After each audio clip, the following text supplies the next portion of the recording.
Assalamualaikum semuanya. Apa kabar kalian?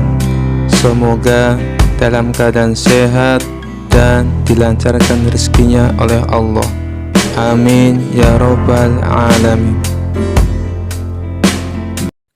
Dikisahkan suatu hari Abu Nawas sedang berjalan-jalan di pasar yang ramai. Ia melewati sebuah kedai kopi di mana sekelompok orang tengah berdebat dengan sangat serius. Penasaran dengan topik yang diperbincangkan, Abu Nawas mendekati kerumunan itu dan mendengarkan dengan seksama. Di tengah-tengah kerumunan, seorang pria berjubah panjang dan sorban besar berbicara dengan suara lantang. Bank itu haram. Riba adalah dosa besar dalam Islam. Semua yang berhubungan dengan bank harus dijauhi.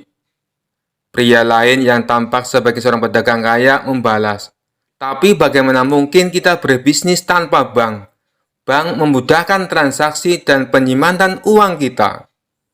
Abu Nawas kemudian melangkah ke depan dan berkata, "Wahai saudara-saudara, apa yang sedang kalian perdebatkan?" Pria berjubah panjang menjawab, "Abu Nawas, kami sedang berdebat tentang hukum bank. Apakah engkau punya pendapat tentang hal ini?" Abu Nawas mengangguk sambil tersenyum, kemudian berkata, "Baiklah, mari kita bicarakan ini dengan cara yang sederhana. Bayangkan jika kita hidup di zaman dahulu kala, sebelum ada bank. Bagaimana cara kita menyimpan uang?" Seorang pria dalam kerumunan menjawab, "Kita menyimpannya di rumah, atau mungkin menggali lubang di tanah." Abu Nawas tertawa kecil, "Benar, tapi bukankah itu berisiko? Pencuri bisa datang kapan saja dan mengambil semua uang kita." Pria berjubah panjang berargumen, "Tapi itu lebih baik daripada menggunakan bank yang menjalankan riba." Abu Nawas tersenyum dan berkata, "Baiklah, bagaimana jika kita menganggap bank sebagai tempat penyimpanan yang aman, seperti gudang uang? Gudang itu hanya meminjamkan uang dengan imbalan jasa, seperti ketika kita meminjamkan unta atau rumah. Bukankah itu masuk akal?" Pria berjubah panjang terlihat bingung. "Tapi jasa yang dimaksud itu adalah riba." Abu Nawas menggelengkan kepala. "Tidak selalu. Jika kita berpikir kreatif, kita bisa mengatur agar bank tidak mengambil riba, melainkan jasa administrasi yang wajar. Seperti saat kita membayar seseorang untuk menjaga kebun kita." Pria pedagang kaya tersenyum lebar. Itu ide yang bagus, Abu Nawas. Jadi, bank bisa tetap beroperasi tanpa riba." Abu Nawas mengangguk, "Tentu saja, yang penting adalah niat dan cara kita. Jika kita niatkan untuk kebaikan dan dilakukan dengan cara yang adil, maka tidak ada masalah." Pria berjubah panjang masih tampak ragu. "Tapi bagaimana kita bisa memastikan bahwa semua bank beroperasi dengan adil?" Abu Nawas tersenyum lebar dan berkata, "Itu tugas kita bersama. Seperti halnya kita memastikan tukang roti tidak mengurangi takaran tepungnya. Kita juga harus memastikan bank beroperasi dengan jujur dan adil. Dan jika ada bank yang tidak adil, kita bisa mencari alternatif lain, seperti menyimpan uang di bawah bantal." Kerumunan tertawa terbahak-bahak mendengar humor Abu Nawas. Suasana yang tadinya tegang menjadi cair dan penuh canda. Pria berjubah panjang akhirnya tersenyum dan berkata, "Abu Nawas, kamu memang pintar membuat hal yang rumit menjadi sederhana. Mungkin memang benar. Yang terpenting adalah niat dan keadilan dalam setiap perbuatan kita." Abu Nawas mengangguk bijak sambil menyeruput kopinya. "Benar, saudaraku. Jadi, mari kita terus berbuat baik dan menjalankan segala sesuatu dengan adil, termasuk dalam urusan perbankan." Kisah selanjutnya. Keseharian Abu Nawas dalam menafkahi keluarganya adalah bekerja sebagai tukang kayu. Setiap pagi, Abu Nawas rajin ke hutan untuk menebang kayu dengan kapak andalannya. Lalu kayu tersebut dijual ke pasar dan uangnya untuk menafkahi keluarganya. Suatu ketika, saat Abu Nawas dalam berjalan di hutan, kapak yang biasa dibawanya jatuh ke dalam jurang. Tanpa kapaknya, otomatis ia tidak bisa bekerja seperti biasanya. Kapak itu adalah satu-satunya peralatan yang ia punya. Kejadian tersebut membuat Abu Nawas bersedih hati. Ia pun lalu memutuskan balik ke rumahnya. Dalam perasaan yang sangat sedih itu, tiba-tiba di tengah perjalanan, datanglah jin yang menyamar sebagai seorang laki-laki berbaju putih. Jin itu datang dan menggoda Abu Nawas yang kondisinya sedang tidak stabil. "Hei Abu Nawas, kenapa kamu kelihatan seperti sedih?" tanya jin itu. "Iya, kapak saya satu-satunya telah jatuh ke jurang. Kalau begini, bagaimana saya bisa bekerja?" jawab Abu Nawas dengan nada sedih. "Oh, begitu. Saya akan bantu mengambilkannya untukmu," kata jin itu kembali. Tak berapa lama kemudian, sang jin itu pun turun ke bawah jurang. Ternyata jin tersebut memiliki keinginan untuk menguji kejujuran Abu Nawas yang sering didengarnya. Terbesit di benak jin untuk memberikan kapak yang lain yang terbuat dari emas. Apa reaksi Abu Nawas nantinya? "Wahai Abu Nawas, apakah ini kapakmu?" tanya jin itu. "Bukan, kapak saya jelek kok," jawab Abu Nawas. Jin itu kembali turun ke jurang, dan kali ini ia memperlihatkan kapak yang gagahnya berlapis mutiara dan intan kepada Abu Nawas. "Apakah ini kapakmu, wahai Abu Nawas?" tanya jin itu kembali. "Bukan, bukan itu, kapak saya sudah jelek kok," tegas Abu Nawas. Untuk ketiga kalinya, jin itu turun ke jurang dan memperlihatkan kapak yang biasa Abu Nawas gunakan. "Iya, itu baru kapak saya," sahut Abu Nawas kegirangan. Jin itu kagum dengan kejujuran Abu Nawas. Ia pun mengakui bahwa Abu Nawas memang benar-benar seorang yang jujur. Lalu jin itu berkata kepada Abu Nawas, "Hai Abu Nawas, seandainya kamu mengaku kalau kapak emas adalah milikmu, tentu saya akan memberikannya padamu. Meskipun saya tahu kamu berbohong. Akan tetapi kamu malah berkata jujur apa adanya," ucap sang jin. Abu Nawas menjawab, "Saya adalah orang yang selalu bersyukur dengan apa yang saya punya, dan saya tidak mau mengambil sesuatu yang bukan hak saya. Bagiku, kapak jelek itu adalah rezeki yang luar biasa. Karena dengan kapak itulah aku bisa bekerja secara halal dan mendapatkan kayu untuk aku jual," ucap Abu Nawas. "Rasa syukur?" tanya jin itu dengan heran. "Ya, karena rasa syukur itulah yang membuat aku tidak mau mengambil barang yang bukan hak saya dan membuatku senantiasa selalu bersikap jujur," tegas Abu Nawas dengan tersenyum. Jin itu kembali berkata kepada Abu Nawas, "Karena kejujuran dan rasa syukurmu itu, wahai Abu Nawas, maka ketika kapak ini aku berikan kepadamu," ucap sang jin. Kemudian jin itu pergi meninggalkan Abu Nawas. Sementara Abu Nawas membawa pulang dengan 3 kapak.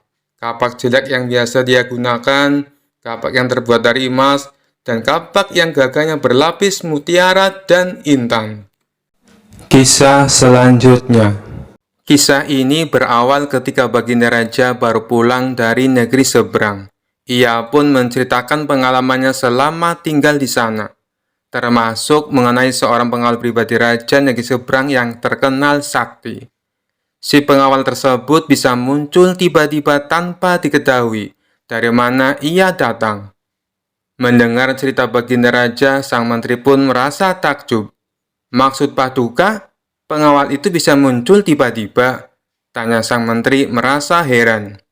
"Benar, wahai menteriku, saat itu saya sedang duduk dengan raja negeri seberang. Tapi di samping kanan kirinya tak ada seorang pun pengawal. Lalu saya coba tanya kepadanya, 'Kenapa pengawalmu tidak mendampingi?' Dia malah tersenyum. Kemudian dia teriak memanggil pengawalnya.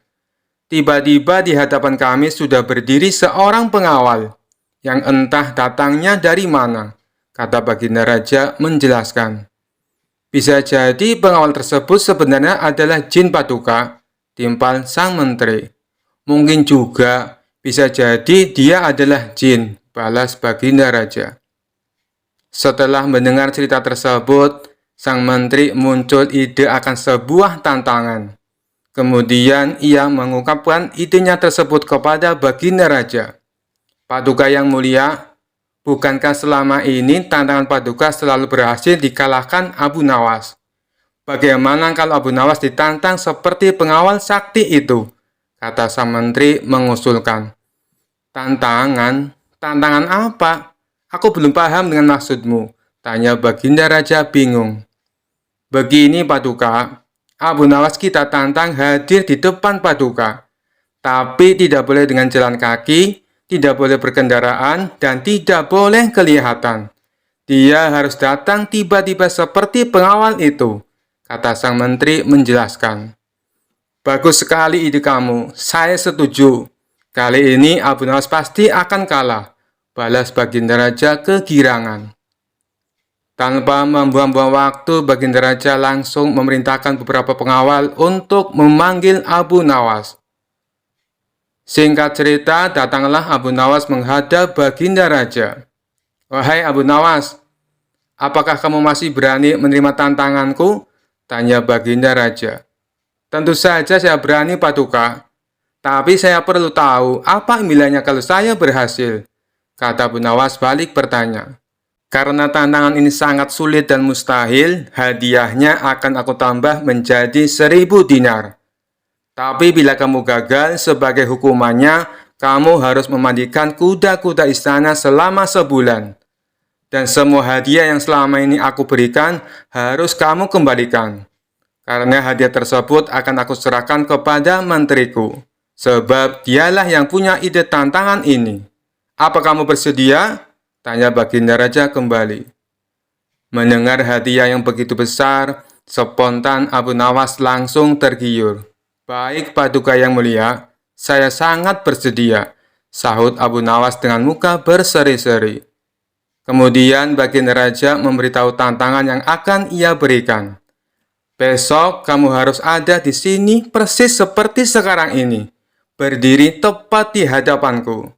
Tapi ada syaratnya, kamu ke sini tidak boleh berjalan kaki, tidak boleh naik kendaraan, dan tidak boleh terlihat oleh siapapun.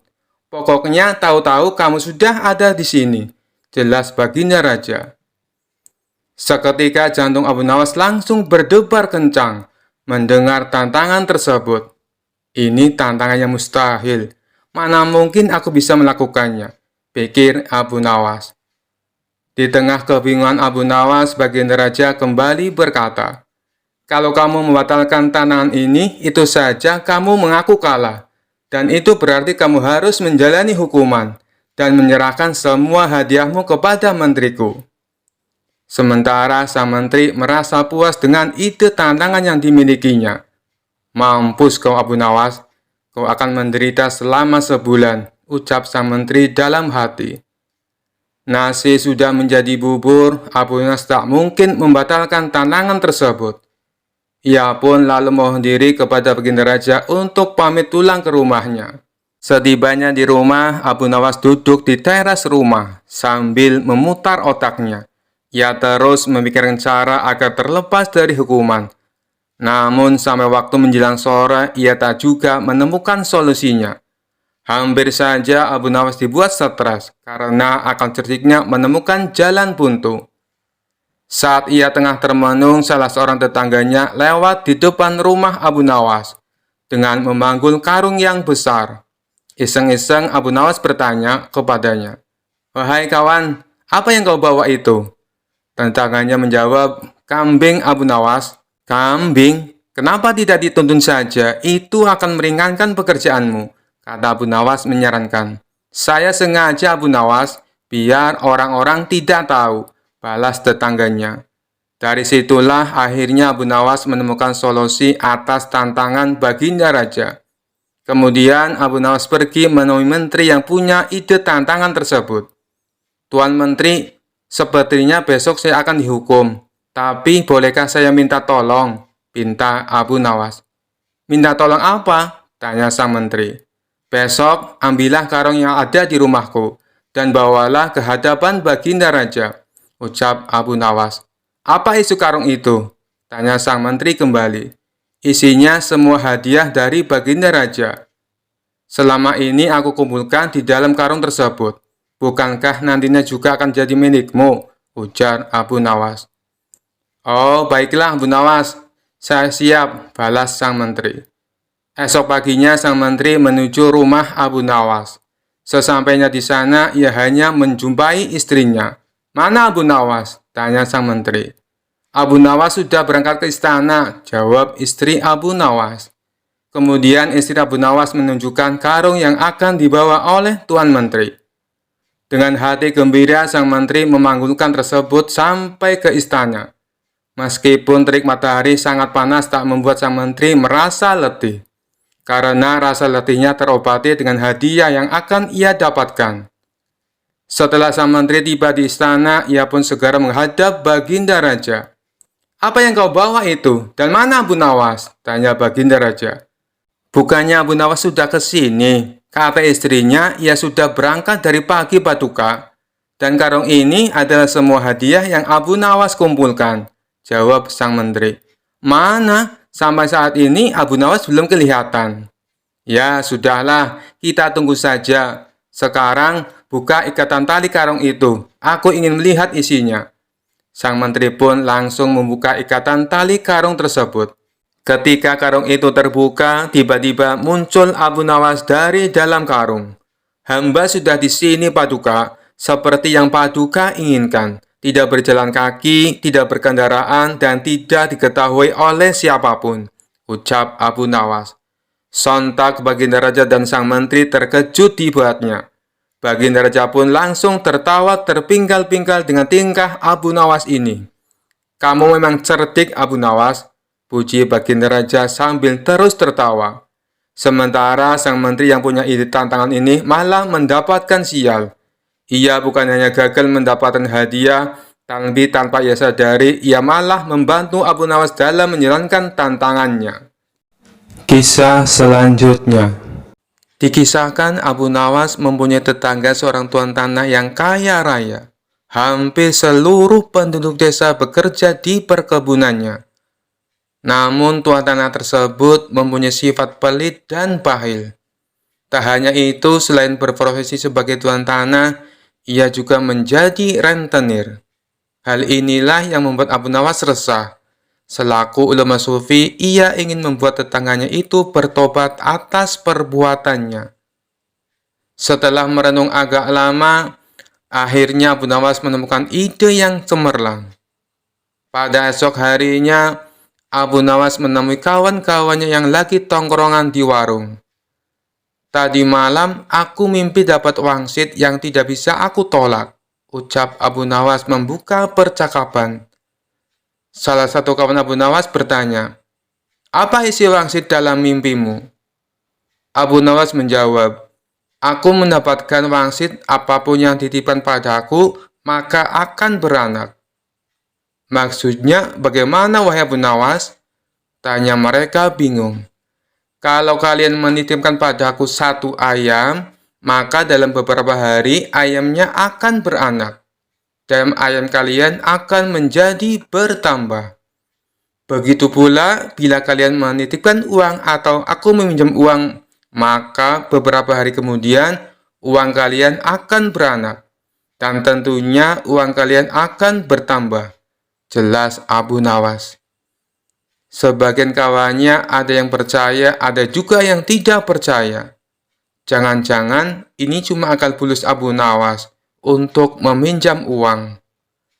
Nanti sore aku akan meminjami 1 ekor kambing kepadamu, ucap salah satu dari mereka. Yang lain menimpali, aku akan meminjami uang 2 dinar. Silakan, silakan, dengan senang hati, balas Abu Nawas. Setelah 5 hari berlalu, ternyata benar, kambing dan uang yang dipinjamkan kepada Abu Nawas menjadi beranak. Yang meminjami 1 ekor kambing, dikembalikan Abu Nawas menjadi 3 ekor kambing. Yang meminjami uang 2 dinar, dikembalikan oleh Abu Nawas menjadi 5 dinar. Berita tentang Abu Nawas tersebut tersebar ke seluruh penduduk desa, dan sampai ke telinga tuan tanah pelit yang menjadi rentenir. Dengan ditemani beberapa pengawalnya, tuan tanah itu mendatangi rumah Abu Nawas. "Wahai saudaraku Abu Nawas, adakah keperluan yang kau inginkan? Katakan saja, nanti aku bisa meminjamimu," ucap tuan tanah merayu. "Maaf tuan, saat ini saya tak lagi membutuhkan apa-apa," balas Abu Nawas. "Baiklah, nanti kalau kamu perlu apa-apa, datang saja padaku. Jangan sungkan-sungkan," timpal si tuan tanah dengan senyum yang ramah. "Baik tuan, kapan-kapan saya akan ke rumah tuan," ucap Abu Nawas. Tuan tanah dan para pengawalnya pun pamit pulang meninggalkan rumah Abu Nawas. Pada suatu sore, Abu Nawas merasakan lapar. Ia tak mempunyai apapun di dalam rumah untuk dimakan. Kemudian, Abu Nawas mendatangi tuan rumah untuk meminjam 3 butir telur. Dengan senang hati, si tuan tanah menyambut dan meminjamkannya kepada Abu Nawas. 5 hari kemudian, Abu Nawas mengembalikan telur yang dipinjamnya. Si tuan tanah menerimanya dengan senang hati. Di saat ia membuka bungkusan yang dibawa oleh Abu Nawas, jumlah telurnya bertambah menjadi 5. "Kok telurnya ada 5? Tanya tuan tanah pura-pura tidak tahu sembari tersenyum. "Tidakkah tuan mendengar kabar? Apapun yang saya pinjam pasti beranak," ujar Abu Nawas. Si tuan tanah pun tersenyum bahagia. Ia lalu menawarkan pinjaman-pinjaman lain kepada Abu Nawas. Namun Abu Nawas menolaknya dengan alasan sedang tidak butuh. Hingga pada suatu hari, Abu Nawas kembali mendatangi tuan tanah yang kaya raya itu.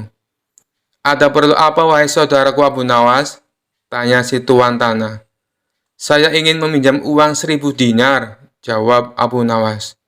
Jumlah uang yang terbilang cukup banyak. Dengan uang segitu bisa untuk menggaji seluruh karyawan tuan tanah selama sebulan. Tuan tanah kaya raya itu segera membuka berangkas uangnya dan meminjamkan uang sejumlah 1.000 dinar kepada Abu Nawas. "Ini uangnya wahai saudaraku, silakan dibawa pulang," ucap tuan tanah sambil memberikan uangnya kepada Abu Nawas. Abu Nawas pun pulang dengan membawa uang 1.000 dinar. Sementara tuan tanah yang belit itu berhayal, "Tidak lama lagi uangku akan bertambah banyak," ucapnya dalam hati kegirangan. Hari berganti hari, si tuan tanah merasa tidak sabar menunggu kedatangan Abu Nawas. 5 hari berlalu, Abu Nawas masih belum juga datang. Tak terasa sudah berjalan 1 bulan, dan Abu Nawas tak kunjung datang ke rumahnya. Karena tidak sabar, si tuan tanah mendatangi Abu Nawas dengan didampingi pengawalnya. "Wahai Abu Nawas, sudah sebulan aku menantimu, tapi kamu malah tidak datang," kata si tuan tanah. "Oh iya tuan, maafkan saya. Sebenarnya saya akan ke rumah tuan, namun saya sangat sibuk. Tapi berhubung tuan sudah ada di rumah saya, sekalian saja ada yang mau saya bicarakan," kata Abu Nawas beralasan. "Tidak apa-apa wahai saudaraku, silakan, apa yang mau kau bicarakan?" balas si tuan tanah. "Begini tuan," Abu Nawas mencoba menjelaskan. "Uang yang tuan titipkan padaku 3 hari kemudian mati. Boro-boro bisa beranak, yang ada malah mati tak tersisa." "Apa maksudmu wahai Abu Nawas?" tanya tuan tanah penuh emosi. "Kamu mau mempermainkan aku ya?" sambungnya. "Tidak tuanku, tapi memang begitulah kenyataannya," balas Abu Nawas. Tak terima dengan hal itu, si tuan tanah lalu melaporkan Abu Nawas ke pengadilan. Ia menuntut Abu Nawas agar dihukum pancung karena telah menipu dirinya dengan jumlah uang yang sangat besar. Saat keduanya dihadapkan kepada hakim, si tuan tanah berkata, "Wahai hakim yang mulia, Abu Nawas telah menipuku. Katanya uang yang aku titipkan kepadanya bisa beranak. Tapi kenyataannya ia menipuku dan tidak sepeser pun mengembalikan uangnya padaku. Saya minta supaya Abu Nawas dihukum pancung." Setelah mendengar kesaksian dari tuan tanah, sang hakim bertanya kepada Abu Nawas, "Benarkah seperti itu, wahai Abu Nawas?" Abu Nawas pun menjawab, "Wahai hakim yang mulia, saya sama sekali tidak menipu dia." "Lalu, kenapa kamu tidak mengembalikan uangnya?" tanya hakim. Abu Nawas kembali menjawab, "Dari awal sudah saya katakan padanya, Tuan Hakim, apapun yang dititipkan padaku bisa beranak.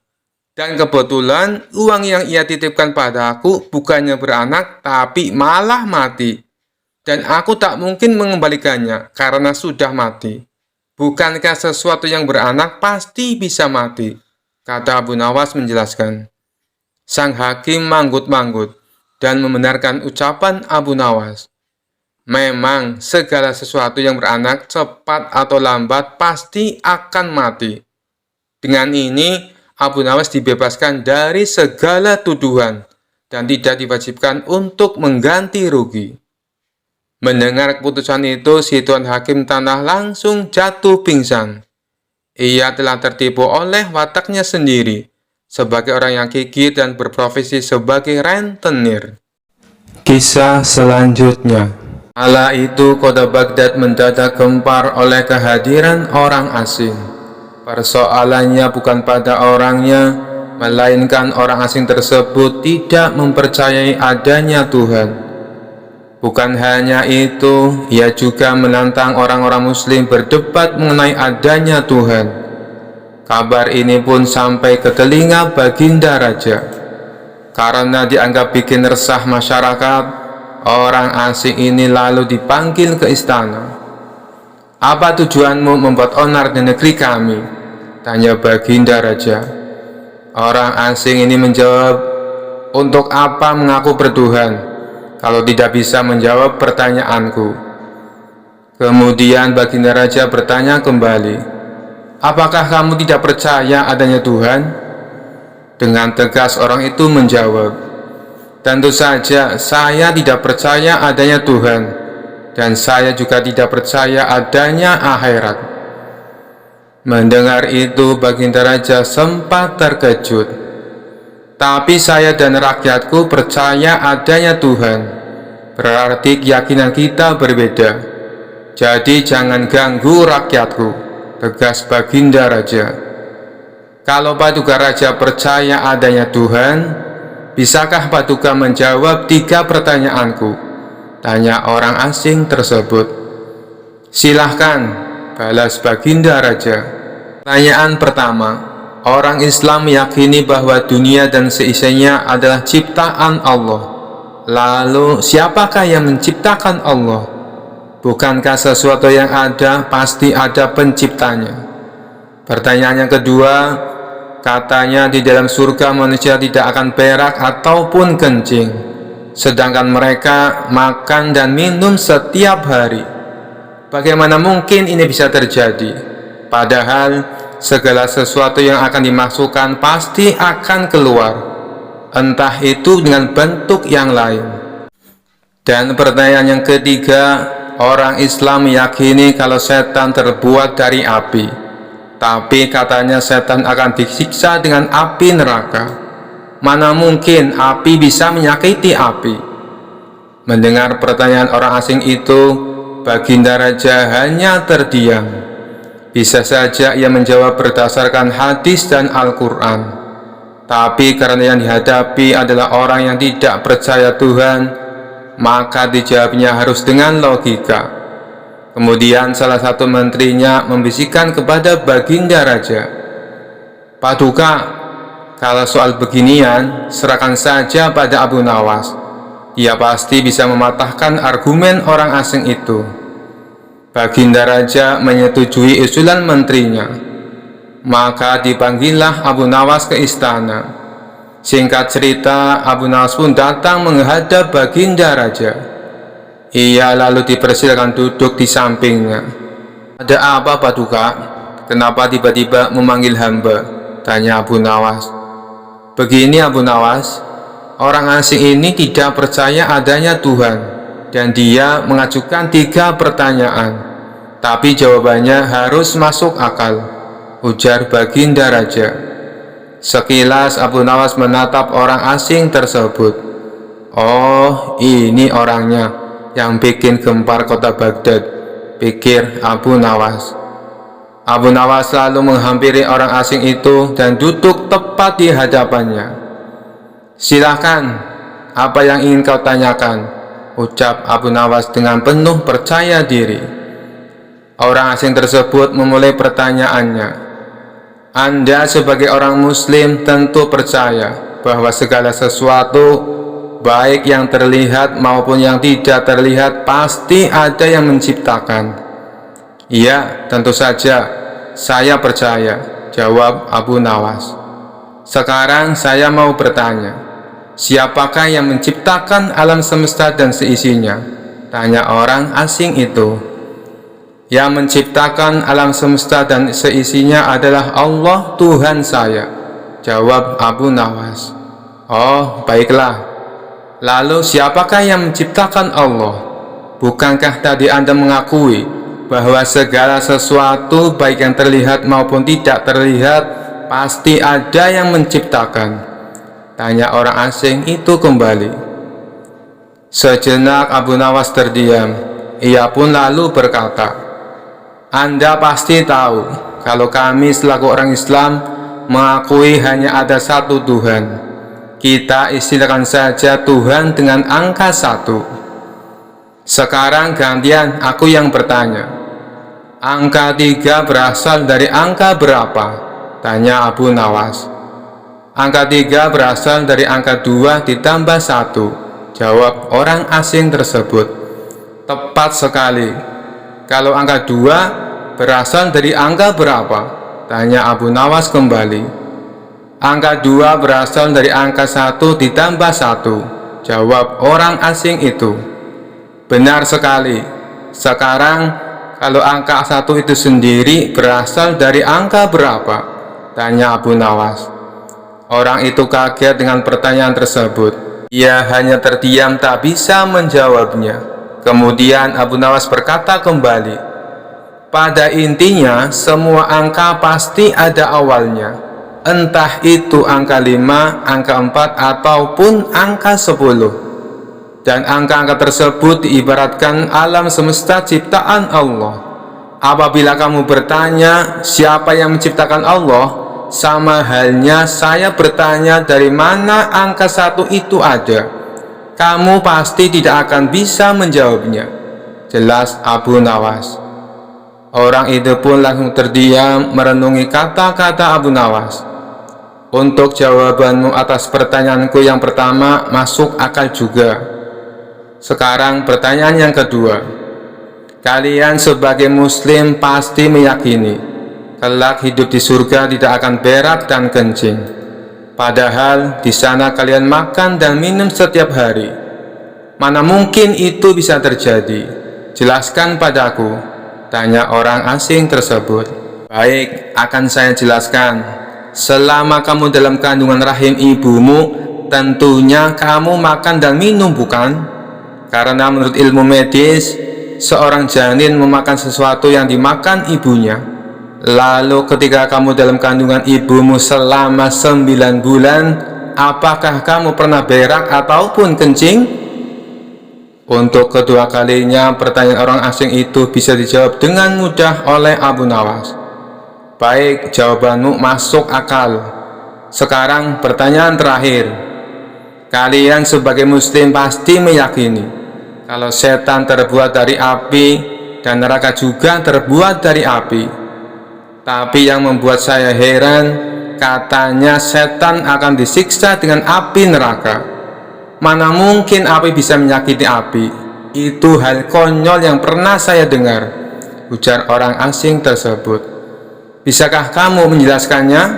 Tanyanya kemudian. Sebelum aku menjawab pertanyaan yang terakhir, aku ingin kita saling berjanji. Apapun jawabannya, kamu tidak boleh marah, pinta Abu Nawas. Tentu saja saya tidak akan marah, apalagi kalau jawabannya masuk akal, balas orang asing tersebut. Tiba-tiba Abu Nawas menampar pipi orang asing itu dengan sangat keras. Baginda raja dan orang-orang yang hadir terkejut dibuatnya. "Hei, apa-apaan ini? Kalau tidak bisa menjawab, jangan emosi. Apalagi sampai main pukul kayak gini," protes orang asing itu. "Siapa yang emosi? Itu tadi adalah jawaban saya. Apakah tadi kamu merasakan sakit?" tanya Abu Nawas. "Tentu saja saya sakit," jawab orang itu sambil memegang pipinya. "Coba kamu perhatikan tangan saya. Bukankah tangan saya terbuat dari tulang dan daging? Begitu juga dengan pipi kamu. Tapi ketika tangan saya ditamparkan ke pipi kamu, kamu langsung kesakitan." Itulah gambaran sederhana.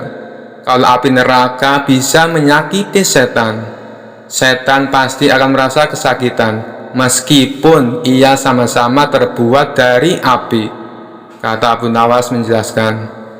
Orang tersebut lalu terdiam. Ia tak bisa membantah argumen Abu Nawas. Sementara Baginda Raja dan orang-orang istana kagum atas kecerdikan Abu Nawas. Sekian dulu perjumpaan kita kali ini. Sampai bertemu lagi di kisah-kisah selanjutnya. Terima kasih yang sudah subscribe dan setia menonton channel ini. Wassalamualaikum warahmatullahi wabarakatuh.